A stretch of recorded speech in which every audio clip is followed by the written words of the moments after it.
Salut Anne-Laure. Salut Xavier. Bah écoute, ravi de te revoir après ces nombreuses années à collaborer ensemble dans un fameux cabinet de conseil. Aujourd'hui, je te vois effectivement dans le cadre de cette série de vidéos autour de la fonction achat pour continuer d'évangéliser, continuer de promouvoir cette fonction. Et je suis très content de t'avoir avec nous aujourd'hui puisqu'on va avoir cette vision sur le volet RH du métier qu'on n'a pas eu jusqu'à maintenant. Alors ce volet RH qui va être du coup assez large puisque tu as été RH, RRH, DRH, tu as travaillé dans des cabinets de conseil en achat. Sur ce volet-là, tu as travaillé dans du corporate. Donc on a pas mal de choses à aborder aujourd'hui et encore merci de t'être rendu disponible, Anne-Laure. Peut-être que je peux te laisser te présenter ? Avec plaisir, contente également de te revoir. Donc j'ai commencé ma carrière il y a, on peut le dire, tu crois, 25 ans maintenant ? Oui, je pense qu'on peut le dire, oui. En supply chain, formation transport. Je suis rentrée dans un cabinet de conseil, un Big Five, pour être consultante en supply chain pendant à peu près 5 ans. Et après avoir beaucoup voyagé, beaucoup de déplacements, parce que la supply chain implique énormément de déplacements, j'ai voulu me poser un petit peu et je suis rentrée dans un cabinet de conseil, comme tu l'as mentionné, en achat. Comme consultante achat, j'ai monté après une BU sur l'externalisation achat. Et puis, j'ai bifurqué, j'ai changé complètement de carrière pour prendre la partie RH de ce cabinet de conseil et devenir DRH du fameux cabinet de conseil. J'y suis restée au total 16 ans. Donc, j'ai baigné pendant 16 ans dans l'environnement achat et il y a 2 ans et demi, j'ai rechangé de carrière pour rejoindre RATP Dev comme responsable RH RSE et je suis dédiée aux réponses à appel d'offres. Ok, intéressant. Et peut-être quelque chose aussi d'intéressant, c'est que ce parcours, il a été guidé par un certain nombre d'opportunités, mais surtout de dire, il y a plein de choses qui peuvent arriver dans une carrière. Il est possible de changer de carrière presque à tout moment. Et puis, il ne faut pas avoir peur, il faut juste rester sur ses acquis, vraiment prendre comme socle son expérience, les différentes compétences qu'on a pu développer. Et puis derrière, ça permet de rebondir dans des choses complètement différentes et d'y éclater parce qu'à chaque fois, je m'éclate. Exactement. Donc là, on est très teinté RH. En plus, j'ai entendu pas mal de choses qui vont m'intéresser dans le cadre de cet entretien. Tu as parlé d'RSE, on a parlé de choses comme ça, donc on va en discuter. Cette sensibilité, typiquement, si je rentre dans le cœur du sujet, dans le vif du sujet, sur le recrutement d'acheteuses, d'acheteurs, tu dirais qu'elle a évolué à quel niveau au fil des années ? C'est-à-dire qu'aujourd'hui, je crois que tu recrutes plus directement d'acheteurs, mais tu l'as fait pendant des années. Ouais. Et quel est ton regard sur l'évolution de ces recrutements d'acheteuses, d'acheteurs en entreprise et en cabinet de conseil ? Alors en fait, quand j'ai commencé à recruter des acheteurs, c'était un métier qui n'était pas très connu. Pas très connu, ouais. Surtout que le cabinet en question, on travaillait principalement sur le hors-prod. Et donc, les achats... Prod, juste pour ceux qui nous écoutent, effectivement, le hors-prod, c'est à la différence du direct et de l'indirect. Donc, c'est de l'indirect, c'est le non-cœur de business. Typiquement, tout ce qui va être prestations intellectuelles, prestations de services, prestations de voyage, etc. Tout l'accompagnement de ces catégories-là. Tout à fait. Yes. Et donc, à l'époque, je te parle de ça, on est au milieu de la première décennie des années 2000, 2006, 2007. Il y avait assez peu de connaissances sur le métier d'acheteur. Il y avait peu de formation sur le métier d'acheteur et encore moins sur cette catégorie indirecte hors prod. Complètement. Donc finalement, le premier défi, c'était d'identifier des profils qui n'étaient pas forcément acheteurs pour en faire des acheteurs. Qui n'étaient pas forcément des acheteurs, qui travaillaient dans la prod, presque des ingénieurs, on pourrait dire ça, alors, des gens qui avaient une maîtrise technique d'un sujet finalement de production, de l'achat de matières premières, de l'achat de produits finis ou de l'achat un peu technique, et d'identifier des compétences un peu différentes sur cet achat indirect. C'est ça que tu penses ? Ça pouvait être ça, mais ça pouvait être aussi des chefs de projet qui avaient l'habitude, parce que finalement, un acheteur, c'est un chef de projet pour moi. Il a une vision sur une catégorie, il a une vision sur un périmètre et il va avoir ce rôle d'aller tirer des ficelles auprès d'un certain nombre d'interlocuteurs multiples, en interne, en externe. Il doit suivre une stratégie. Donc, pour moi, un acheteur, c'est aussi et d'abord un chef de projet. Donc, oui, des acheteurs prod, mais également des chefs de projet dans différents domaines. Si je parle de catégorie RH, parce que c'est un domaine qui me parle un tout petit peu, eh bien, des gens qui ont fait du projet RH, ça peut être des profils aussi qui peuvent basculer vers les achats. C'est aussi des anciens commerciaux. Parce que passer finalement de l'autre côté de la barrière, c'est intéressant. Aujourd'hui, moi, je réponds à de l'appel d'offres et avant, j'étais côté appel d'offres. J'écrivais les appels d'offres. Maintenant, c'est moi qui fais les réponses pour ces fameux appels d'offres. Donc finalement, il y a aussi des passerelles entre commerciaux et acheteurs puisque c'est un métier presque en miroir. Donc, il y a plein de profils qui sont possibles pour derrière devenir acheteur, que j'ai une formation acheteur ou pas. Ouais, intéressant. Et justement, si on va un peu plus loin et qu'on parle des compétences, de ce que toi, tu as pu observer, puisque là, tu me parles de chefferie de projet, donc j'ai presque envie de parler de compétences relationnelles ou autres. Tu me parles aussi d'expertise, donc j'ai presque envie de parler de compétences techniques. Et en même temps, quand tu me parles d'achat indirect, est-ce qu'on peut parler d'expertise sur des sujets précis? Je ne sais pas, je voudrais bien avoir ton avis finalement éclairé sur ce sujet-là. C'est quoi les compétences qu'on recherche en général, ou en tout cas en 2025 aujourd'hui, selon toi, auprès des différentes acheteuses, différents acheteurs? Alors effectivement, il y a cette compétence relationnelle que tu mentionnes. Humaine. Avant tout. Parce qu'un acheteur, il négocie. Ouais. Et généralement, je ne négocie pas avec une table ou avec une chaise. Donc, je négocie avec quelqu'un ou un groupe de personnes. Parce que ça peut arriver aussi que dans les soutenances achats, il y ait quand même une vraie assemblée. C'est rarement du one-to-one. Hein. C'est souvent des groupes de travail. Donc ça, c'est une compétence qui, pour moi, est essentielle. Et quand je parle de relationnel, c'est la capacité à écouter. Et là, j'ai laissé un silence, je l'ai fait volontiers. C'est ça aussi, être capable d'écouter. C'est est-ce que j'écoute suffisamment pour analyser et être capable de retranscrire ce que moi, j'ai envie de retranscrire dans la négo. Donc ça, c'est une compétence qui, pour moi, est extrêmement importante. Être capable de bien me positionner par rapport à l'ensemble de mes interlocuteurs quand je suis acheteur et que je suis en négo. Et c'est vrai avec mes fournisseurs, mais c'est vrai aussi avec mes parties prenantes internes, avec mes prescripteurs, avec mes donneurs d'ordre, parce que quelque part, en tant qu'acheteur, je dois aussi les convaincre de la démarche achat. Ce qu'on appelle le marketing achat, la promotion. Exactement, ouais. Donc ce que tu es en train de nous dire, c'est qu'il y a aussi l'écoute en interne. Un prescripteur, pour ceux qui nous écoutent, c'est un client interne, c'est un demandeur, un utilisateur qui fait appel à un service achat. Et donc, la première chose qu'on va faire, c'est l'écouter, c'est-à-dire comprendre son besoin. C'est ça, hein? Exactement. Et puis, c'est parce que je l'ai écouté, que j'ai compris son besoin, que je vais être potentiellement capable de l'amener vers mon processus achat tel que moi, je l'imagine en tant qu'acheteur. Intéressant. Donc là, je parle à la deuxième compétence que j'attends, qui est quelqu'un qui est capable d'avoir une vision, qui est quelqu'un qui est capable d'avoir une stratégie sur son périmètre achat. Je prends un exemple qui est celui que j'ai le plus connu dans ma carrière, le travel management. Quelle est la politique achat sur le travel que je veux déployer, comment, pourquoi, et donc petit à petit amener mon interlocuteur là-dessus. Donc c'est aussi des compétences d'influence quelque part. Pour ceux qui aiment le disque, c'est les profils jaunes, le i dans le disque, qui ont ce type de compétences et qui vont ensuite être capables d'aller emmener son interlocuteur vers là où il a envie de l'amener. Donc, une compétence d'écoute, une compétence relationnelle, une capacité à avoir de la stratégie. Et puis après, il ne faut pas se le cacher. Hein, Excel, c'est souvent notre meilleur ami ou notre pire ennemi quand ça crache. Des compétences d'analyse qui sont extrêmement importantes. Il faut avoir le goût des chiffres. Et ce que je constate aussi, c'est au-delà du goût des chiffres, c'est la capacité à comprendre ces chiffres. Je m'explique.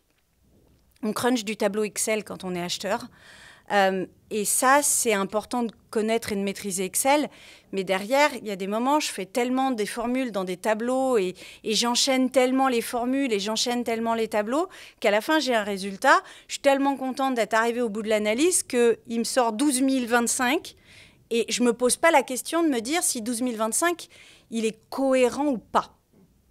Et ça, pour moi, c'est une compétence ultra importante et c'est quelque chose que j'aime bien aller taquiner en tant que RH, de challenger mes candidats sur la capacité à se dire 12 025, est-ce que c'est une unité qui est déconnante ou pas du tout? Oui. Prendre du recul, en fait. Hein, prendre du recul, de la hauteur et avoir la capacité, toujours, hein, ma vision stratégique, ma vision globale, je m'attends à quoi? Il suffit que j'ai mal tiré une formule, il suffit que j'ai écrit un multiplié au lieu d'un divisé parce que j'étais fatiguée, ou quoi, ok, c'est derrière mes formules, elles s'enchaînent mal, et mon 12025, en fait, il veut plus rien dire et il a plus de cohérence. Donc c'est aussi cette capacité pour moi, pour un acheteur, de passer de la big picture à aller vraiment dans le détail, et à faire cet aller-retour un peu constamment qui est important. Intéressant, donc des compétences techniques, qu'on va appeler des hard skills en anglais, hein, des compétences métiers, d'expertise, des compétences un peu plus de savoir-être, de savoir-vivre, de savoir-faire, presque de soft skills en fait, on va appeler ça comme ça. Avant de tourner cette vidéo, on discutait de l'évolution du panorama des organismes de formation. On parlait de l'évolution des écoles, où tu m'expliquais qu'à l'époque, toi, tu voyais très peu d'écoles. Il y avait quelques écoles connues qui étaient sur la place, et beaucoup d'autres organismes ont aujourd'hui fleuri depuis, et notamment l'IFOCOP, hein, qui est bien effectivement le centre de ce qui nous anime aujourd'hui. Quel est ton regard sur l'évolution des organismes de formation, Anne-Laure, sur notamment l'apport auprès des apprenants, des étudiants de ces compétences-là? Je pense que c'est une bonne chose qu'il y ait de plus en plus de formations qui s'intéressent aux achats, parce que le marché en a besoin. Très clairement, recruter un acheteur aujourd'hui, c'est pas évident. C'est un métier qui est assez pénurique. Donc le fait qu'il y ait de plus en plus de formations, ça va permettre qu'on ait de plus en plus de candidats, nous RH, qui ont les compétences que l'on attend. Donc ça, c'est une bonne chose. Et surtout, les organismes de formation ont compris que c'était quelque chose de 360, qu'il y avait bien sûr des compétences ultra techniques qui étaient nécessaires, mais qu'il y avait beaucoup de choses. Être acheteur, c'est beaucoup de choses. On l'a dit, il y a de la compétence technique, il y a de la compétence d'analyse de data en tant que telle. L'IA arrive de plus en plus, et ça, c'est pareil. Les apprenants et les acheteurs doivent de plus en plus aller taquiner l'IA, et on a besoin de s'y frotter pour rester à la page dans nos métiers, que je sois acheteur, que je sois RH ou que je sois je ne sais pas quoi. Et enfin, eh bien, ça crée du réseau. Ces formations, ça permet d'avoir des liens entre des anciens et des nouveaux étudiants, des gens qui évoluent différemment et qui viennent enrichir tout ça.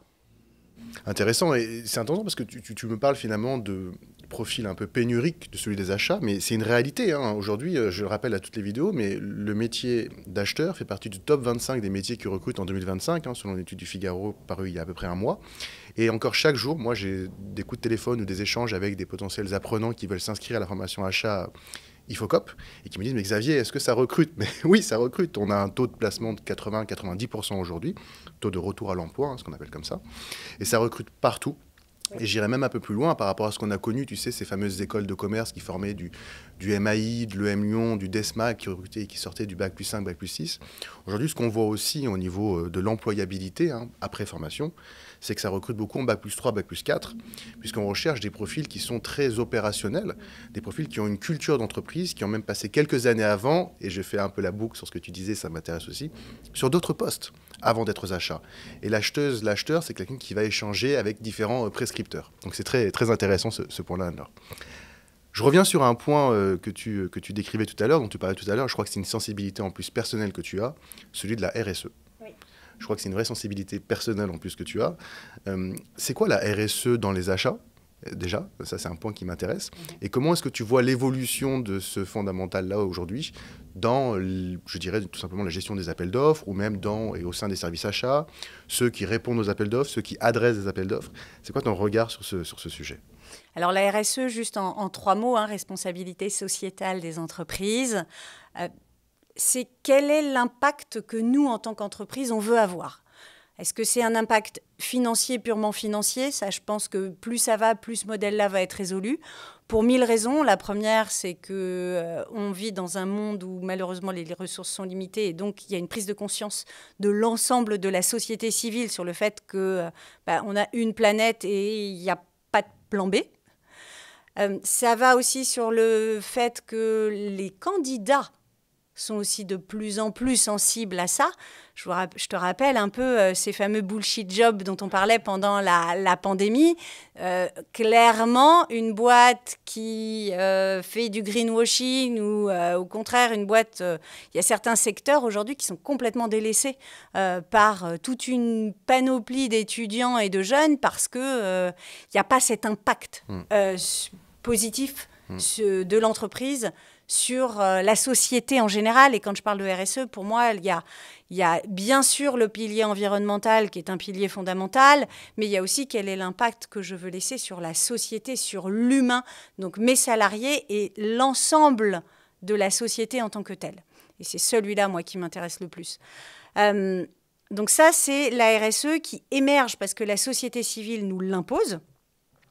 La RSE se développe aussi parce que la réglementation nous l'impose, notamment la réglementation européenne avec la fameuse CSRD qui s'applique pour les grosses boîtes là, maintenant. Juste à moi, Anne-Laure, c'est quoi la CSRD ? Alors, CSRD, si je le décrypte, Corporate Social Responsibility Directive, donc c'est une directive européenne qui impose aux entreprises un certain format de reporting.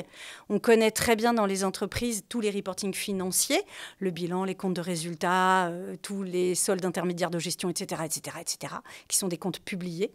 La France a émis une sorte de reporting extra-financier qui s'appelle la DPEF, la déclaration de performance extra-financière, qui est obligatoire pour un certain nombre d'entreprises depuis quelques années maintenant. Donc nous, la France, on a été assez précurseurs là-dessus. Et l'Europe, depuis 2024, applique cette fameuse directive qui met un cran carrément très au-dessus par rapport à ce qu'on connaissait au niveau de DPEF en termes de reporting extra-financier, avec des thématiques qui sont obligatoires en termes de reporting. Et surtout, une méthode de calcul et une méthode de publication de mes indicateurs qui est commune à l'ensemble des pays de l'Union européenne, donc pour que ça soit comparable. Cette réglementation, effectivement, qui s'instaure et qui se met en place. Et ce sujet de RSE dont tu parlais, en quoi, là, un service achat, une acheteuse ou un acheteur, il contribue Je vais y venir, c'est que dans la directive européenne, en fait... il y a ce qu'on appelle la CS3D. Voilà, comme ça, pour ceux à qui ça parle ou qui ont envie d'aller chercher, pourront aller regarder. Qui, en fait, oblige à évaluer l'impact de ces achats sur l'ensemble de la chaîne de valeur. Okay. Donc, quand je suis acheteur, j'ai mon rang 1, mon rang 2, mon rang 3. En fait, c'est né, je ne sais pas si tu te souviens, mais c'était pendant le Covid, il y a eu un effondrement d'un sous-traitant en Asie à un bâtiment qui s'est complètement effondré, qui a fait des centaines de morts. Je me demande si ce n'était pas au Bangladesh ou... Je crois que c'est au Bangladesh. Et donc là, le législateur européen s'est dit il faut absolument qu'on fasse quelque chose, on ne peut pas laisser faire ça. Nous, on achète et on ne peut pas fermer les yeux sur la manière dont est produit ce qu'on achète. Et donc, ça renvoie à ma sous-traitance, qu'elle soit de rang 1, de rang 2 ou potentiellement de rang 3. Et donc, cette directive européenne, par le devoir de vigilance, en fait, oblige à avoir de la surveillance sur les fournisseurs, y compris les sous-traitants des sous-traitants des sous-traitants. Oui. Alors, c'est un peu remis en cause en ce moment avec la directive Omnibus, mais ça, c'est une autre histoire. Si c'est remis en cause, ça finira de toute façon par arriver, parce que je pense que le consommateur n'a plus envie d'acheter un truc qui est fait n'importe comment, avec n'importe qui, et qui pollue énormément. Et c'est là où la responsabilité finalement de l'acheteur arrive, c'est que les entreprises doivent faire énormément de reporting, et du reporting sur ces différents fournisseurs. Donc, s'assurer, avoir un devoir d'audit sur la manière dont sont produits l'ensemble des biens et services sur la chaîne de valeur, avec un contrôle sur les droits humains, un contrôle sur les pollutions, mais également un contrôle, on va dire, émissions de CO2. Les reporting carbone maintenant dans les entreprises, elles sont faites le bilan carbone de l'entreprise, mais également quelles ont été les émissions de CO2 qui ont été nécessaires pour produire, je ne sais pas moi, mon pull. L'entreprise, elle a fabriqué ce pull, mais elle a acheté de la laine. Et pour acheter de la laine, eh bien, quelles ont été les émissions de CO2 liées à l'achat, pour produire la laine ou pour produire les aiguilles, etc., etc. Et c'est là où l'acheteur entre en jeu, puisqu'il est en tracking de ça. Exactement. Et en reporting de ça. Et c'est l'interface avec l'ensemble des fournisseurs pour pouvoir récupérer la donnée, puisque la donnée, par nature, c'est pas moi qui l'ai, c'est mon fournisseur ou le fournisseur de mon fournisseur. Et donc, l'acheteur, il doit avoir de plus en plus cette sensibilité RSE, il doit connaître la réglementation, pour être capable d'aller chercher les bonnes données vis-à-vis de ses fournisseurs, capable aussi juridiquement de mettre dans les contrats le fait que son propre fournisseur doit récupérer les données pour que lui puisse aussi les récupérer derrière, pour pouvoir tracer la donnée sur l'ensemble de la chaîne de valeur. Et ce que je retiens dans ce que tu nous dis, et encore merci pour ce partage éclairé, c'est finalement, il y a cette obligation de suivi et cet intérêt sur la RSE aujourd'hui pour les entreprises. Moi, ce que je vois d'un point de vue de l'autre côté du miroir, en tant que formateur, finalement, auprès d'écoles et notamment au sein de l'IFOCOP, c'est qu'il y a un véritable attrait aussi pour les apprenants sur ce sujet-là. Et le bloc RSE prend de plus en plus de place, RSE achat, j'entends évidemment, mais culture générale de la RSE et l'impact des achats sur la RSE, prend de plus en plus de place dans ce programme pédagogique. Et ça, on le voit de manière très concrète avec des apprenants qui sont en demande de ça, qui nous posent des questions, qui nous challengent là-dessus et qui souhaitent monter en compétences fortement. Je crois que dans tous les travaux pratiques qu'on fait en classe, je ne vois plus aucun travaux pratique sans qu'il y ait un critère RSE, mais concret. Pas un critère bullshit, comme on l'appelait à l'époque, un vrai critère RSE concret. Et on peut se poser sincèrement la question. On faisait un travaux pratique hier en salle, en classe, avec des apprenants. On traitait un appel d'offres, une simulation d'appel d'offres de prestation de nettoyage. Et on se posait la question, dans une prestation de nettoyage, quand on l'achète pour une entreprise, qu'est-ce qu'on met comme type de critère RSE?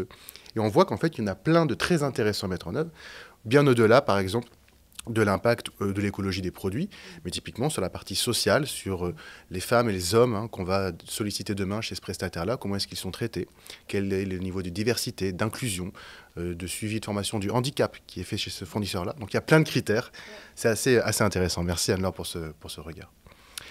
Si je reviens sur un point, moi je souhaite aussi avoir ton point de vue sur l'évolution du métier. On voit de plus en plus d'acheteurs freelance. Tu sais, on en voit de plus en plus aujourd'hui.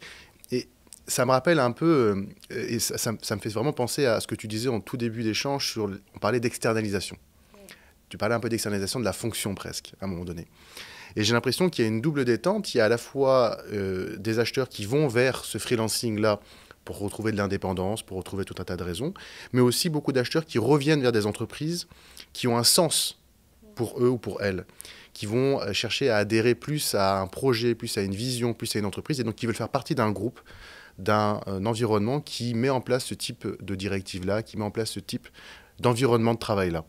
Toi, ton regard sur ça, d'un point de vue RH, tu vois ça concrètement, Anne-Laure, ou est-ce que c'est la fumée blanche ou la fumée noire ou grise du pape?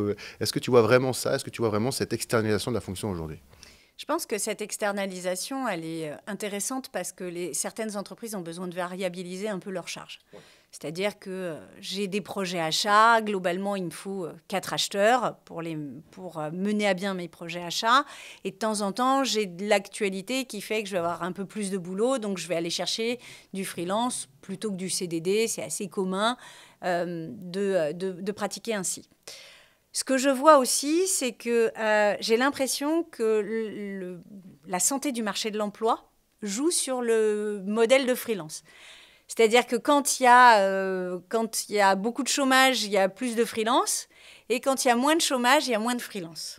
Si on regarde ce qui s'est passé ces 20 dernières années, c'est assez corrélé au pic de la santé ou pas de l'économie et du chômage. En tout cas, du point de vue pur RH, j'ai toujours fait extrêmement attention aux freelances. Pourquoi ? Parce qu'il y a toujours... Alors, il y a deux choses. La première, c'est quand j'externalise, c'est super, j'ai de la compétence qui arrive que j'ai pas en interne, avec souvent de la compétence extrêmement pointue. Le problème, c'est que quand le freelance s'en va, la compétence s'en va aussi. Et la capitalisation, on la fait pas pour 1000 raisons, parce qu'on n'a pas le temps, parce qu'on veut pas, parce qu'on prend pas le temps, parce qu'on n'y pense pas. C'est toujours des très mauvaises raisons, mais à partir du moment où mon freelance s'en va, moi, en interne, j'ai plus ça. Et je pense que les freelances aussi ont envie, à l'inverse, d'aller chercher de l'échange et de l'expertise interne parce que finalement, quand je suis freelance, je suis là pour rester sur un périmètre qui est le mien. Et au fur et à mesure du temps, je peux être amenée à tourner en rond.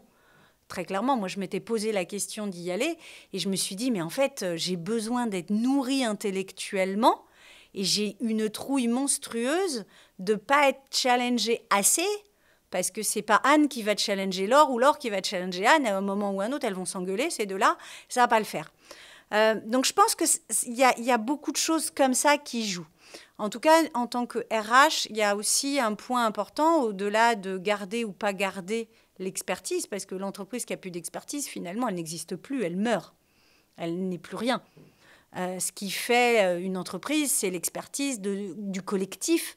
Et l'expertise du collectif, elle vient de l'expertise individuelle de chacun. Là, c'est vraiment une RH qui parle. Mais non, mais qu'on appelle le savoir-faire en fait, d'une entreprise, produit ou service, bien sûr. C'est clair. Bien sûr. C'est le clair. Bien sûr. Moi, j'ai la chance aujourd'hui, en rentrant dans le groupe RATP, c'est hallucinant les expertises qu'il y a. Clairement. Et c'est passionnant. Et j'apprends de tous mes collègues. J'ai un apprenant qui était dans la salle hier, qui vient de la RATP, qui a occupé d'autres postes, qui est en train de se former à la fonction achat aujourd'hui, donc qui suit cette filière-là, qui vient de la RATP. Il m'a parlé brièvement, une heure et demie, de toutes les expertises dans le groupe RATP. C'est juste dingue. Ouais. C'est juste dingue, en fait. C'est impressionnant. Ouais. Et les gens ont des parcours qui sont dingues. Donc je pense que c'est ça aussi, c'est se nourrir et cet aller-retour entre freelance, pas freelance et salariat, il est important aussi et je pense qu'il est sain aussi de faire des allers-retours parce que le fait aussi d'être freelance, finalement, ça apprend des choses sur soi qui permettent de grandir et de faire grandir ensuite ma fonction quand je suis en entreprise. Donc moi, je trouve hyper intéressant tous ces allers-retours. Et je trouve qu'on parle de plus en plus chez les RH de recruter des profils atypiques, out of the box, etc. Et en fait, c'est ça. C'est des gens qui n'ont pas eu peur de changer et qui montrent une énorme capacité de s'adapter. Et quand on est freelance, forcément, on n'a pas peur de changer et on doit savoir s'adapter.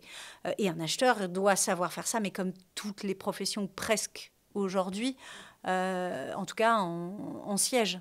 S'adapter, c'est un maigre mot, effectivement, par rapport à ce métier. Alors justement, peut-être le mot de la fin, un petit jeu. Imaginons que je suis en face d'une RRH en entreprise, j'ai fait cette formation, j'ai suivi cette formation et je vais commencer ma période d'entreprise en stage ou en alternance. Qu'est-ce que tu me conseillerais, Anne-Laure, pour vivre au mieux, pour profiter au mieux de cette période de stage ou d'alternance qui est consécutive de cette partie théorique?